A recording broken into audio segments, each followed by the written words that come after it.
Laura Gil.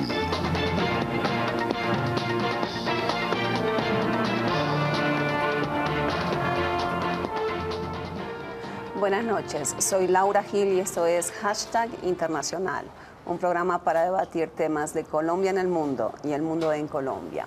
Y esta noche tenemos las elecciones en Estados Unidos del pasado martes. Nuestro hashtag para esta noche es numeral mayoría republicana, pero bien podría ser numeral masacre republicana. Bienvenidos.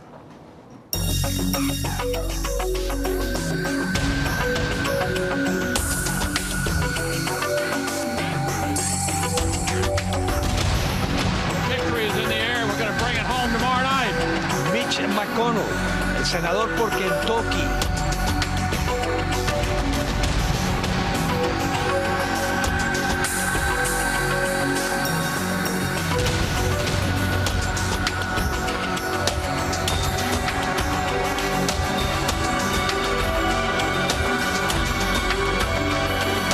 Los periódicos dirán que he ganado esta carrera, pero la verdad es que hemos comenzado otra, mucho más importante que la mía. La carrera para dar media vuelta a este país, para restaurar la esperanza, la confianza y el optimismo en esta nación, que es la nuestra.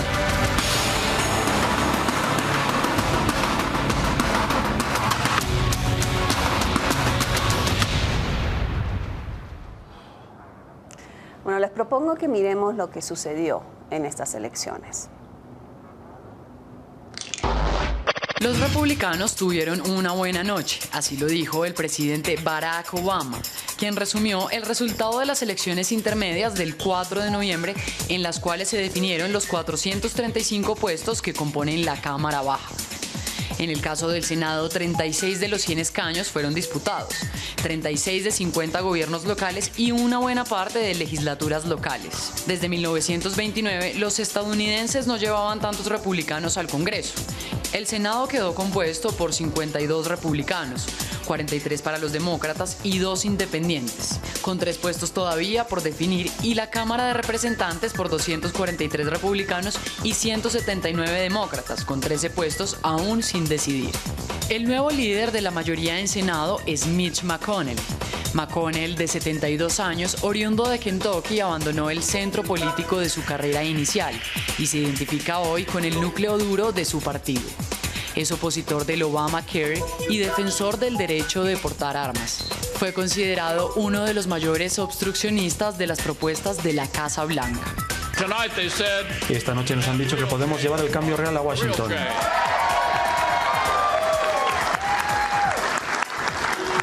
Un cambio real que voy a intentar cumplir.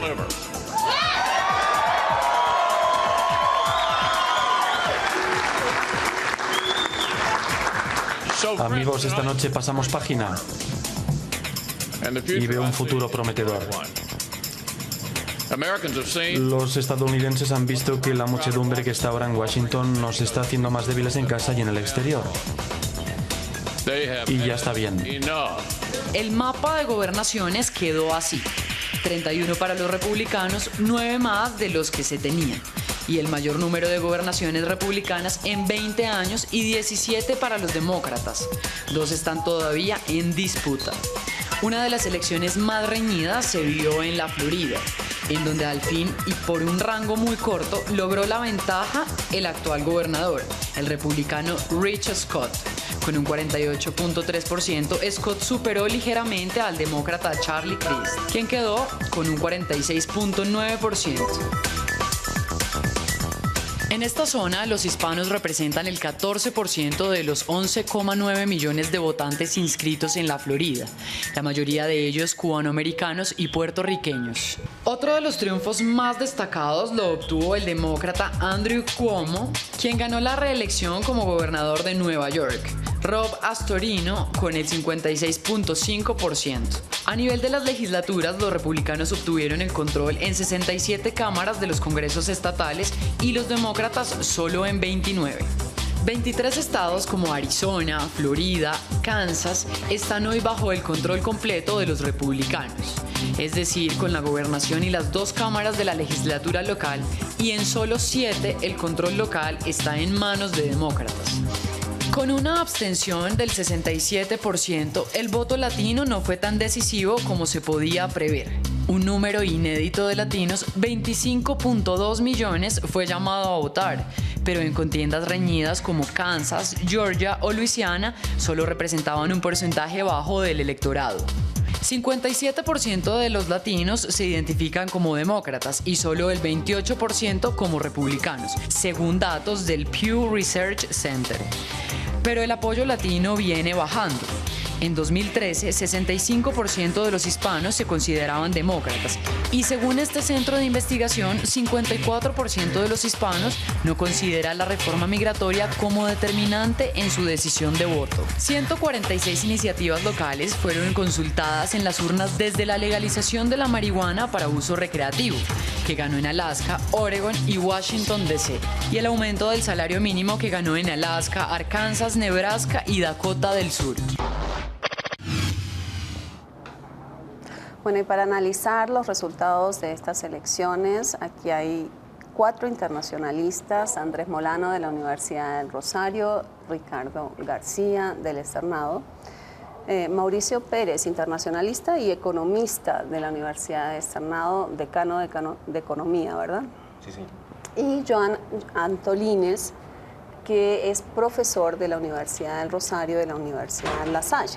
Bienvenidos a todos ustedes. ¿Les parece si arrancamos con una observación? En general, las elecciones intermedias se caracterizan porque el partido de gobierno pierde generalmente escaños en el Congreso. ¿Aquí hay algo diferente o es más de lo mismo? ¿Qué opinas, Andrés? Bueno, Laura, una primera observación que uno podría hacer es que a veces las preguntas más difíciles de contestar son las que se formulan más fácilmente, como la pregunta de quién ganó, por ejemplo, estas elecciones. Y uno podría decir que ganaron los republicanos, pero hay cosas que llaman mucho la atención. Primero, que estas elecciones son hijas y se producen en un contexto de una creciente disfuncionalidad del sistema político de los Estados Unidos. Y yo creo que parte de los resultados se explican con esa disfuncionalidad. Una disfuncionalidad que ha implicado, por ejemplo, el cierre del gobierno que se produjo hace algún tiempo, el hecho de que el presidente Obama no logró nunca tampoco convertirse realmente en un líder, incluso dentro de su propio partido, y no tuvo capacidad para disciplinarlo en momentos críticos. El hecho de que buena parte de las promesas incumplidas de Obama, que se dice que le cobraron ahora a los electores, no pudieron ser impulsadas debido al bloqueo republicano en el Congreso. Temas como, por ejemplo, el aumento a nivel federal del salario mínimo, por mencionar uno de ellos. Y el hecho de que, aunque los republicanos se han llevado buena parte del botín que estaba en juego, los resultados de las consultas populares que se hicieron en coincidencia con estas elecciones no se orientan por el programa republicano. Es decir, estamos hablando, como se mencionaba en la nota, del tema del uso terapéutico de la marihuana, de la ampliación de controles previos para la adquisición de armas, de una serie de normas que pretendían limitar, por ejemplo, a algunos los derechos, el derecho al aborto en algunos estados que no salieron adelante, y la aprobación del aumento del salario mínimo en varios estados. Es decir, hay un contraste que a mí me parece muy interesante entre los resultados electorales en términos de la composición del Congreso, de la distribución de las gobernaciones y las legislaturas estaduales, y el comportamiento de los electores en estas consultas. En las 146 iniciativas locales. Para ¿ti hay alguna duda, Mauricio, de que los republicanos ganaron? O quizá la pregunta, cuando Andrés plantea, bueno, ¿quién ganó? Quizás la pregunta debe ser ¿quién perdió? Porque parecería que perdieron mucho más que los demócratas. Pues yo diría que la expectativa general era que se iba a repetir ese patrón histórico que tú mencionabas. Las elecciones de Mitaca no convienen al partido de gobierno, pero definitivamente la pérdida fue mucho más severa de lo que esperaban la mayoría de los analistas e incluso lo que señalaban la mayoría de las encuestas. De hecho, yo pienso que aquí un tema central es la falta percibida del liderazgo del presidente Obama, que no solamente se da frente a su propio partido, en muchos casos los candidatos para el Congreso no querían que Obama se asomara siquiera. Una falta de liderazgo también respecto de las instituciones de gobierno de los Estados Unidos, no por culpa de Obama, pues los republicanos se han encargado de impedir que él haga cualquier cosa, pero de todas formas eso es reciente. Y yo creo que los hechos registrados, sobre todo en los últimos meses en el panorama internacional, no lo ayudaron. La situación de Siria e Irak, yo creo que la percepción es eso se le ha salido de las manos. Incluso un tema de salud pública como el ébola ha sido objeto o ha sido fuente de críticas sobre la falta de competencia que habría tenido Obama para estructurar un programa apropiado de respuesta. El tema de la política exterior, dejémoslo, digamos, esto lo vamos a explorar más con más detalle más adelante, pero realmente cuando Mauricio habla del tema de cómo bloquearon los republicanos a Obama, si lo bloquearon antes, ¿qué se puede esperar ahora? A ver, en el caso de los resultados actuales, es claro que ganó el Partido Republicano y perdió el Partido Demócrata. Eso no hay que ponerle, digamos, mucho misterio. Hay un claro triunfo político y sobre todo que un triunfo electoral se convierte en un hecho político. Es decir, el hecho político es la derrota de Obama más que del Partido Demócrata, aunque fue del Partido Demócrata. Eso está dentro de las constantes históricas. Claro.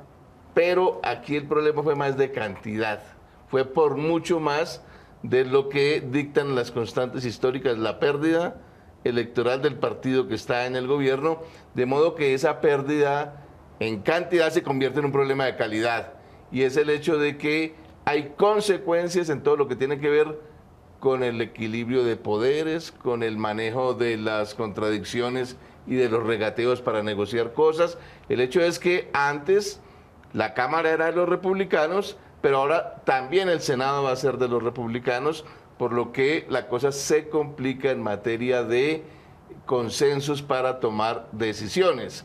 Hay un problema ahí de equilibrio de poderes que pone en cuestión, que hace más disfuncional, como decía Andrés, o que agudiza un problema de disfuncionalidad, de crisis que está presentando el sistema político de Estados Unidos. Es un tema de parálisis realmente. Lo que puede avecinarse ahorita es 2 años de parálisis. Mejor dicho, lo que García Márquez llamaría la soledad del poder puede aplicarse como una pequeña novela a la experiencia que va a vivir probablemente Obama durante estos 2 próximos años. Ahora, hay un contraste, Laura y queridos colegas, porque los resultados de la gestión de Obama estaban presentando indicadores positivos.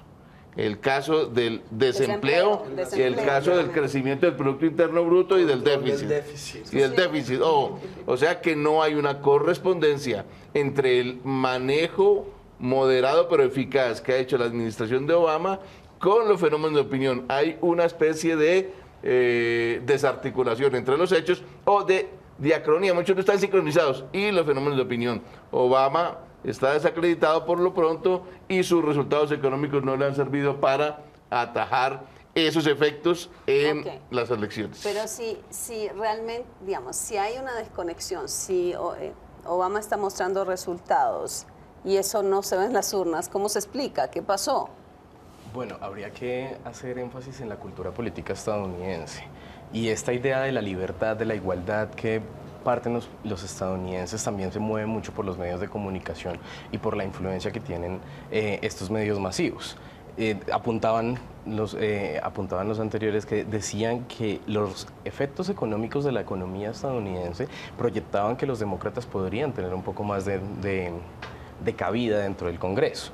Pero los estadounidenses se han dado cuenta que la inefectividad de Obama con respecto a las políticas públicas ha sido, digamos, limitada frente a lo que esperaban los estadounidenses que fuera el gobierno Obama. Empezaron con un lema muy importante de que podemos cambiar, pero 4 años después no han cambiado nada. Y 2 años después de la reelección no han cambiado nada.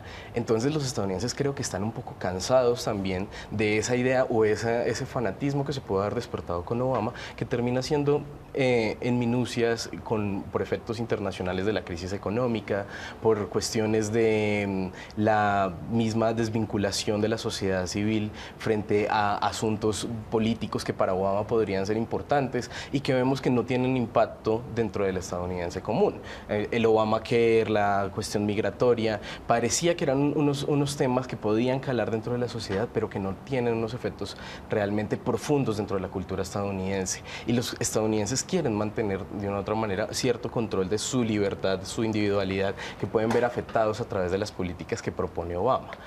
Y más allá de eso, pues ha jugado una cantidad de factores internos también en contra de la política de Obama. El ataque en Washington hace unas pocas semanas, yo creo que afectó mucho también los resultados electorales. Se sintió una especie de inseguridad que parece que los republicanos supieron aprovechar con sus propuestas antes de las elecciones. Pero ustedes realmente sienten que, por ejemplo, el Obamacare no cambió el país, que no, o sea, es realmente, porque lo que tú estás planteando creo que es diferente a lo que planteaba Ricardo, es que realmente es un problema de resultados. Y uno podría pensar que la reforma a la salud sí tuvo el potencial o sí ha empezado a cambiar al país. ¿Cómo miden ustedes eso y qué esperan en los próximos 2 años? Bueno, yo creo que el Obamacare ha tenido problemas iniciales de implementación que se han superado en buena medida. Ha tenido también un problema de estigmatización. Hay un segmento muy grande de la opinión pública que piensa que eso es malo sin saber muy bien por qué. Y con frecuencia la gente no identifica mejoras en las condiciones de su acceso a la seguridad social en salud con el Obamacare. Hay otro factor que yo señalaría como muy importante en lo económico. La economía se ha recuperado, las tasas de desempleo han venido bajando gradualmente, pero los ingresos de la gran mayoría de los norteamericanos se han estancado. Los principales beneficios de la recuperación han ido, paradójicamente, hacia los más ricos y yo creo que muchos americanos están frustrados por eso. Entonces, que el líder de la mayoría republicana fuera quien votó en contra de los impuestos, del aumento de impuestos a las clases más pudientes? ¿Cómo se explica eso entonces? Que es un poco señala lo que Ricardo estaba... Hay una contradicción que puede tener efectos en el tiempo. Una cosa son las elecciones ahora de Mitaca y otra cosa van a ser las elecciones presidenciales en 2 años, que es donde se miden, como en la cita grande, las tendencias de opinión. Ahí no sabemos qué va a pasar. Por lo pronto, lo que sucedió ahora puede colocar en ciertas condiciones favorables al Partido Republicano, en ciertas únicamente, no del todo, porque las tendencias continúan y es posible que los resultados coyunturales de tipo macroeconómico del que hacía referencia ahora puedan tener efectos positivos dentro de 2 años, porque eso es un proceso acumulativo. El lío que se han tenido ahorita los republicanos es, de una parte internamente, la radicalización por parte de la super tendencia conservadora o de extrema derecha, que es el Tea Party, que ahorita fue neutralizada por, digamos, los republicanos más moderados y de centro, que lograron neutralizar la acción y la intervención en esas elecciones del sector más radical, que les quita votos. Ahora bien, eso no está resuelto para dentro de 2 años. Es posible que resurja esa tendencia y ponga en dificultades a los republicanos. De manera que en el caso de los demócratas, por el contrario, hay el problema de saber capitalizar esos resultados. Ahora, no sabemos sobre el Obamacare, por ejemplo, lo que vaya a pasar estos 2 años. Ahí no sabemos, porque es posible que con una mayoría republicana, si por ejemplo eventualmente Obama aprobara por decreto una ley migratoria, le hacen un movimiento para tumbar el Obamacare y estos 2 años y dejarlo sin un resultado histórico, porque ese es un resultado histórico. Pero entonces, frente a lo que tú planteas de que, por ejemplo, de que pues los republicanos ahora están en un momento en que tienen que producir resultados si se quieren posicionar para las presidenciales, ¿verdad? Eso es, sí. ¿será que puede primar el pragmatismo o el obstruccionismo? ¿Qué creen que va a primar? ¿Van a estar calculando de que la gente no va a querer un gobierno completamente paralizado o le van a apostar justamente a trabarle todo? O sea, creo que ahí habría que hacer una serie de distinciones temáticas, es decir, habrá temas en los cuales sea posible llegar a algún tipo de acuerdo, algún tipo de consenso bipartidista, quizás en algunos temas de política exterior, por ejemplo, en los que los republicanos le han estado pidiendo a Obama asumir una posición mucho más asertiva, mucho más dura frente a China, por ejemplo, o Rusia, o en el caso de Siria. Pero también es posible que Obama de alguna manera intente ganar un mayor margen de maniobra precisamente en el terreno de la política exterior, donde quizás es más amplio el margen de maniobra menos costos internos. Y sus propias competencias, digamos, constitucionales, de tal manera que yo creo que temáticamente habría que mirarlo. En el tema del libre comercio, por ejemplo, uno de los principales opositores a la agenda de Obama en materia de libre comercio ha sido el propio Partido Republicano. Habrá que ver qué pasa, por ejemplo, con algunas iniciativas en ese sentido, con su propio Partido Demócrata. Habrá que ver qué pasa en este nuevo Congreso. Pero Laura, yo quisiera anotar algo. Yo creo que este proceso resalta un par de cosas bien interesantes. Primero, que el tal elector ilustrado no existe. Es decir, los electores no se comportan con arreglo al análisis que intentan hacer los estudiosos de la política, al balance que se hace de los logros y de las cosas por hacer, sino que son movidos sobre todo emocionalmente. Y ahí en el terreno de las emociones, al Partido Demócrata le faltó construir un mensaje que fuera capaz de alinear a la gente con el Partido Demócrata, del lado del Partido Demócrata, y por el contrario los republicanos apelando a toda suerte de invenciones, muchas de ellas relacionadas con la política del miedo, la política del temor, en cosas tan inverosímiles como el tema del ébola como una amenaza para los Estados Unidos, quizás hayan logrado pescar en el río revuelto a punta de las emociones. Y yo creo que ese es un dato que no es menor en el análisis que intentamos hacer nosotros ahora. Les propongo que vayamos a una pausa. Manden sus preguntas a #INTL con numeral mayoría republicana. Se las contestamos cuando venimos y seguimos contigo, Ricardo.